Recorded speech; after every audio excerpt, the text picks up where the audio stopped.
नमस्कार दोस्तों, स्वागत है आपका आज के मुख्य समाचार में। सबसे पहली बड़ी खबर में आपको बताएंगे, तेजस्वी यादव ने बिहार सरकार पर लगाया खजाना लूटने और लोगों का शोषण करने का आरोप, डिप्टी सीएम पर जमकर बोला हमला।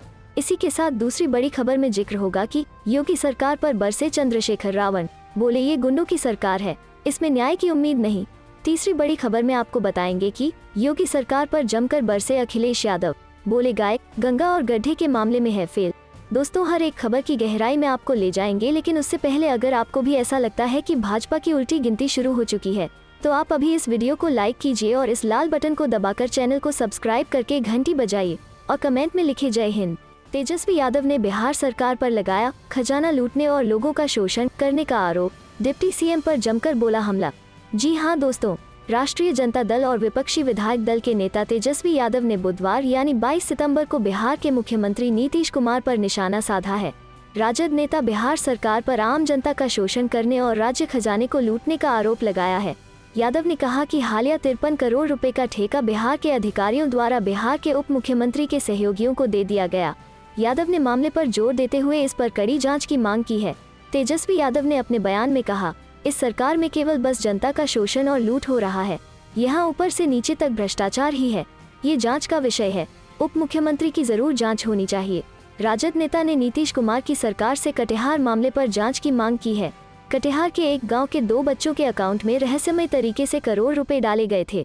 15 सितंबर को सोशल मीडिया पर दोनों बच्चों का वीडियो वायरल हुआ था, जिसमें दोनों बच्चे अकाउंट में आए 900 करोड़ रुपए की राशि के लिए केंद्र सरकार का आभार जता रहे थे।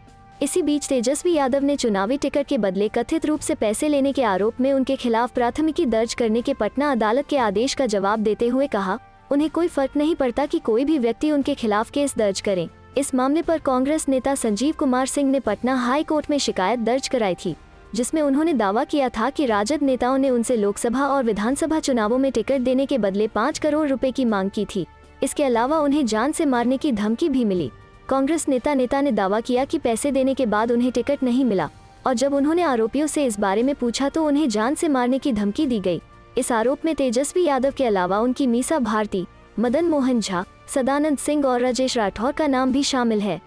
चलते हैं अगली खबर की तरफ। योगी सरकार पर बरसे चंद्रशेखर रावण, बोले ये गुंडों की सरकार है, इसमें न्याय की उम्मीद नहीं। जी हाँ दोस्तों, उत्तर प्रदेश में दलितों की हत्या, रेप और अन्य मामलों को लेकर आज पीड़ित परिवारों से मिलने आजाद समाज पार्टी के राष्ट्रीय अध्यक्ष चंद्रशेखर आजाद रावण अलीगढ़ पहुंचे। अलीगढ़ में वो 3 परिवारों से मिले। इसके बाद वो हाथरस और कासगंज भी जाएंगे। इस बीच मीडिया से बात करते हुए चंद्रशेखर रावण ने कहा कि न्याय देना तो सरकार का काम है, आप ये समझ लें कि कानून व्यवस्था बदहाल है। पीड़ित परिवार बैठा है, आंदोलन कर रहा है, धरना कर रहा है, ये सब परिवार मजबूरी में कर रहा है। उन्होंने कहा कि प्रशासन के लोग न्याय देने के बजाय धमका रहे हैं, कह रहे हैं बेटे को कह रहे हैं कि कबूल कर लीजिए, 15 दिन में छुड़वा देंगे, नहीं तो लंबा टांग देंगे। चंद्रशेखर आजाद रावण ने कहा कि ये गुंडों की सरकार है, इसमें न्याय की उम्मीद नहीं है। दलित पलायन की स्थिति में है। अलीगढ़ में सैकड़ों की संख्या में घटनाएं हुई हैं। कप्तान से मिलेंगे और पूछेंगे कि अगर वो न्याय नहीं दे सकते तो उस कुर्सी पर बैठे क्यों हैं? अगर सरकार की सिफारिशों पर ही काम करना है तो संवैधानिक पद पर क्यों है? मैं पीड़ित परिवार के साथ खड़ा हूं और सवाल भी पूछूंगा। हालत ये है कि गांव में पानी भी रोका जा रहा है। चंद्रशेखर आजाद रावण ने कहा कि हाथरस में एक घटना हुई है, वैसी ही घटना यहां हुई है। घटना के 13 दिनों में गिरफ्तारी क्यों नहीं हुई? पीड़ित परिवार 25 तारीख को आवाज घेरेगा और मैं आज ही घेरूंगा। हाथरस से आने के बाद मैं यहाँ अधिकारियों से आकर पूछ लूंगा कि आप क्या कर रहे हो। चुनाव बहुत दूर है मेरे लिए, यही चुनाव है कि मेरे परिवार को सुरक्षा मिल जाए और उनको न्याय मिल जाए। उनके आंखों के आंसू को पोंछना ही मेरी राजनीति है। अलीगढ़ आया हूँ क्योंकि न्याय नहीं हो रहा है। अलीगढ़ में न्याय नहीं होगा तो हम लोग लड़ेंगे और न्याय दिलाएंगे। चलते हैं अगली खबर की तरफ। योगी सरकार पर जमकर बरसे अखिलेश यादव, बोले गाय गंगा और गड्ढे के मामले में है फेल। जी हाँ दोस्तों, आगामी उत्तर प्रदेश विधानसभा चुनाव से पहले समाजवादी पार्टी के मुखिया अखिलेश यादव ने गुरुवार को फिर से योगी सरकार पर हमला बोला है। उन्होंने कहा है कि यूपी सरकार गाय गंगा और गड्ढे के मामले में फेल है। प्रदेश में अगले साल कई अन्य राज्यों के साथ फरवरी-मार्च में विधानसभा चुनाव होने वाले हैं।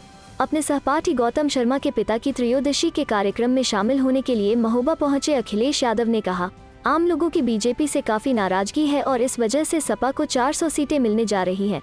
उन्होंने कहा कि शिवपाल यादव की पार्टी समेत सभी क्षेत्रीय दलों को समाजवादी पार्टी साथ लाने का काम करेगी। अखिलेश यादव ने चुनाव में बुंदेलखंड की सारी सीटें मिलने का दावा किया। साथ ही कहा कि बीजेपी सरकार ने योजनाओं के नाम बदलने का काम किया है। इस सरकार में अपराध इतना हो गया कि एक आईपीएस तक भगोड़ा हो गया। इस सरकार का प्रिय काम है बिना पानी का शौचालय बनाना। सपा अध्यक्ष ने कहा कि इस सरकार में साधु संतों और बाबाओं की हत्याएं हो रही हैं। सपा अध्यक्ष ने मांग की कि चर्चित महंत नरेंद्र गिरी की संदिग्ध मौत मामले में हाई कोर्ट के सिटिंग जज के नेतृत्व में जांच करवाई जाए। मालूम हो कि बीते दिन ही योगी सरकार ने मामले की जांच के लिए सीबीआई जांच की सिफारिश की है। अखिलेश यादव ने कहा कि बीजेपी सरकार में जितने भी गरीबों के खिलाफ मुकदमे हुए हैं, सपा उन्हें हटाने का काम करेगी। इसके साथ ही महोबा के बर्बाद क्रैशर उद्योग को पुनः स्थापित करने का काम भी होगा। उन्होंने दावा किया कि दलित, महिला उत्पीड़न सहित प्रदेश में आपराधिक ग्राफ में बढ़ोतरी हुई है। इसके अलावा कोरोना काल में बीजेपी सरकार मेडिकल सुविधाएं तक नहीं दे पाई है।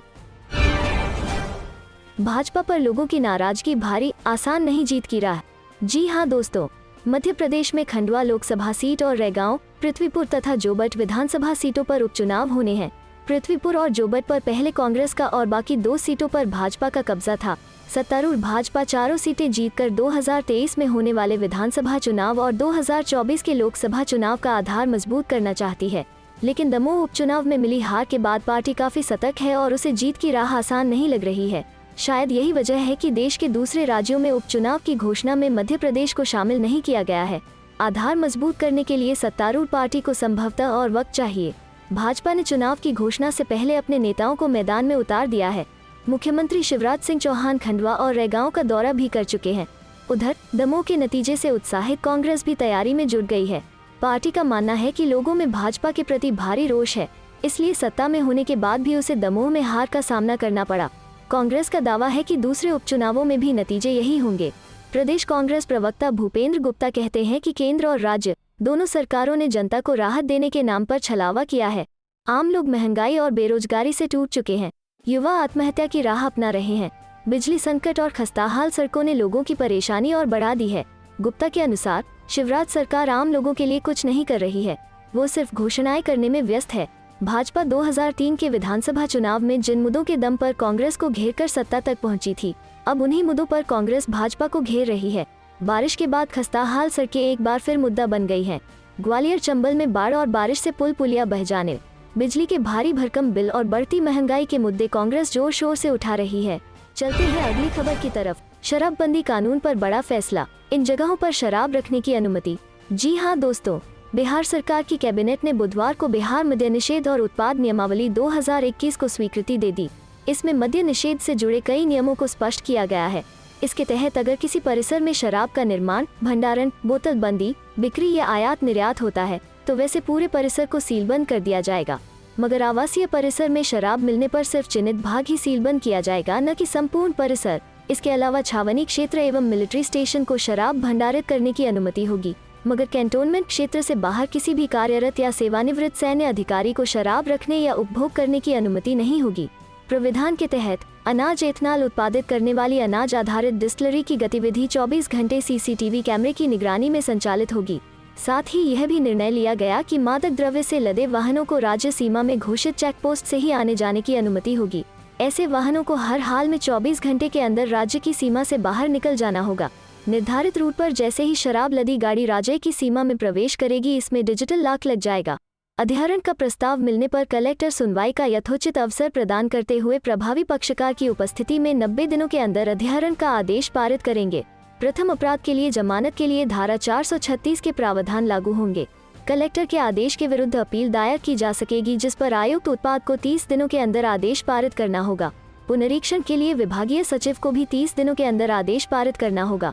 बता दें कि अब तक शराब मिलने पर पूरे घर को सील कर दिया जाता रहा है, लेकिन इस कानून के प्रभावी होने के बाद व्यवस्था बदली रहेगी। चलते हैं अगली खबर की तरफ। पीएम केयर फंड पर कांग्रेस ने उठाए सवाल। सुप्रिया श्रीनित ने कहा 40 से 50 हजार करोड़ कहां गए। जी हां दोस्तों, पीएम केयर्स फंड का मुद्दा एक बार फिर गर्मा गया है। पीएम केयर्स फंड को लेकर कांग्रेस ने मोदी सरकार पर सवाल उठाए हैं। सवालिया लहजे में कांग्रेस ने पूछा और साथ ही पीएम केयर्स फंड का लेखा जोखा भी मांगा। कांग्रेस ने कहा कि पीएम केयर्स फंड में आए 40 से 50 हजार करोड़ रुपए कहां गए। कांग्रेस ने पूछा कि ये पैसे गुप्त क्यों रखे जा रहे हैं। कांग्रेस नेता सुप्रिया श्रीनित ने पूछा कि पीएम केयर्स फंड का क्या हो रहा है। बता दें कि हाल ही में प्रधानमंत्री कार्यालय की ओर से इस बात की जानकारी दी गई है कि पीएम केयर्स फंड भारत सरकार का फंड नहीं है, इस कारण यह आरटीआई में नहीं आता है। पीएमओ ने कोर्ट में बताया कि किसी महामारी या आपातकाल जैसी स्थितियों में लोगों की मदद के लिए इसका निर्माण किया गया है। हाई कोर्ट में यह भी कहा गया है कि यह राहत कोष भारत सरकार के अधीन नहीं है, यह चैरिटेबल ट्रस्ट से जुड़ा हुआ है। ऐसे में इसमें आने वाली राशि भारत सरकार की संचित निधि में नहीं जमा की जाती है। बता दें कि पीएम केयर्स फंड को लेकर वकील समित गंगवाल ने दिल्ली हाई कोर्ट में एक याचिका दायर की थी। इस याचिका में उन्होंने मांग की थी कि पीएम केयर्स फंड को संविधान के अनुच्छेद 12 के तहत सरकारी फंड घोषित किया जाए। इस याचिका में उन्होंने यह भी कहा था कि इसकी पारदर्शिता बनाए रखने के लिए इसे आरटीआई के अंडर में लाया जाए। हाई कोर्ट में दायर याचिका में यह भी कहा गया है कि जिस फंड को प्रधानमंत्री के नाम पर शुरू किया गया है और उसे गृह मंत्री, रक्षा मंत्री और वित्त मंत्री हैं, ऐसे फंड पर सरकार का कोई नियंत्रण ही नहीं है। चलते हैं अगली खबर की तरफ। भारत बंद में 7 जगह चक्का जाम करेंगे किसान। जी हां दोस्तों, 3 कृषि कानूनों की वापसी और एमएसपी को कानूनी जामा पहनाने की मांग को लेकर संयुक्त किसान मोर्चा ने 27 सितंबर को भारत बंद का आह्वान किया है। जिले में किसान 7 जगह चक्का जाम करेंगे। भाकियू के निवर्तमान जिलाध्यक्ष मनोज त्यागी और प्रवक्ता बबलू जटौली ने बताया कि मेरठ पौड़ी हाईवे पर छोटा मवाना पुलिस चौकी के पास और बहसूमा NH 58 पर सिवाया टोल प्लाजा, मेरठ करनाल मार्ग पर नानू गंगनहर पुल और दबथुआ, मेरठ बागपत रोड पर जानी और मेरठ दिल्ली रोड पर परतापुर तिराहा पर चक्का जाम किया जाएगा। बाजार बंद कराने के लिए व्यापारियों से अपील की जाएगी। कर्मचारी संगठन भी मोर्चा के साथ भारत बंद के समर्थन में आ गए हैं। कर्मचारी संगठनों के सहयोग से सरकारी कार्यालय भी बंद रहेंगे। दौराला मिलगेट पर गन्ना इंडेंट प्रक्रिया सुधरवाने की मांग को लेकर भाकियू नेताओं ने उप गन्ना आयुक्त राजेश मिश्र से मुलाकात की।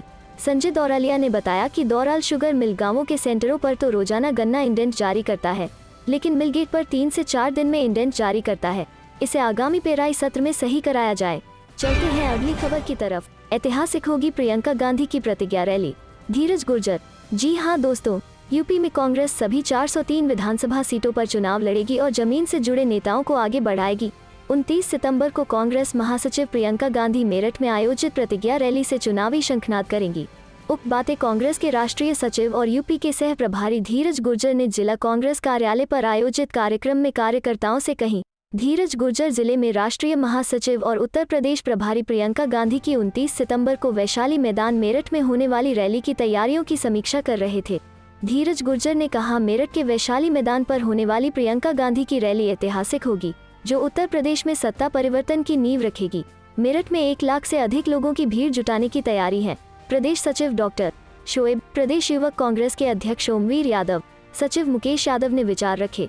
जिलाध्यक्ष शयोपाल सिंह ने कहा कि बुलंदशहर से 5000 से अधिक लोग प्रतिज्ञा रैली में पहुंचेंगे।